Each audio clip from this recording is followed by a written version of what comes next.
Bonjour à tous, je suis l'étudiante Green Lydia.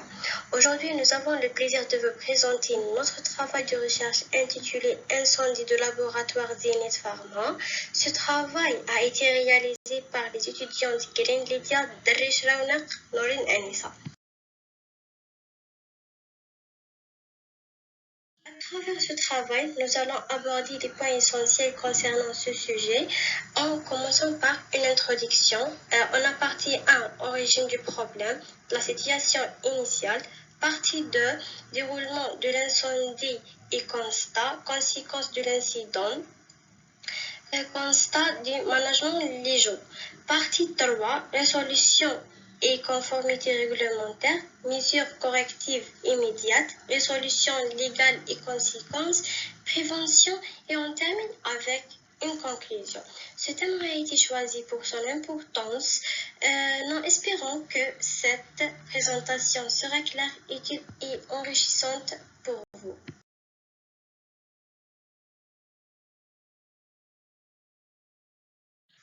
Je suis l'étudiante Norin Anissa. Je vais commencer par l'introduction.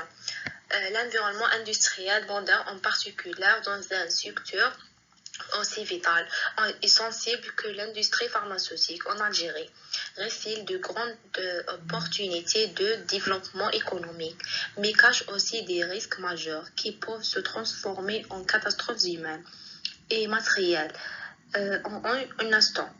Assurer un environnement de travail sûr et stable n'est pas seulement un jugement éthique, c'est une nécessité légale contingente.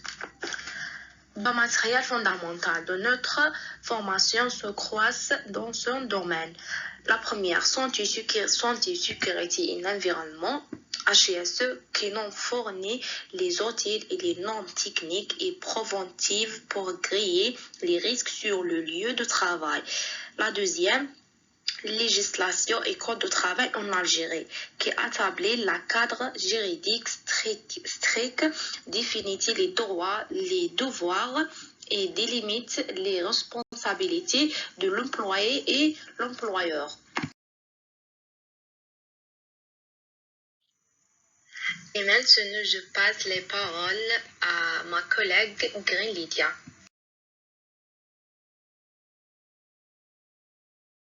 Je reviens aux parties de l'incident et des conséquences légales.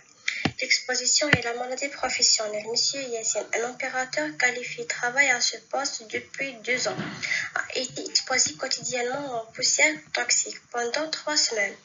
Lors de sa visite médicale périodique rendue obligatoire par la loi numéro 8807, le médecin du travail constate une sensibilisation pulmonaire sévère et diagnostique un asthme professionnel directement lié à son poste. Les conséquences légales directes, Code du travail, déclaration du MP. Le médecin du travail notifie l'employeur. L'employeur est tenu en vertu de la législation algérienne sur la sécurité sociale et le Code du travail de déclarer immédiatement la maladie professionnelle à la CNAS, la Caisse nationale des assurances sociales.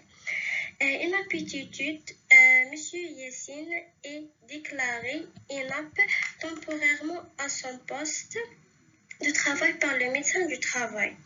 L'employeur a maintenant une obligation de reclassement temporairement de suspendu du contact avec maintien des droits selon les dispositions de la loi numéro 9011 Code du travail. Intervention de l'inspection du travail alertée par de déclaration du MP et le manquement flagrant aux règles de sécurité.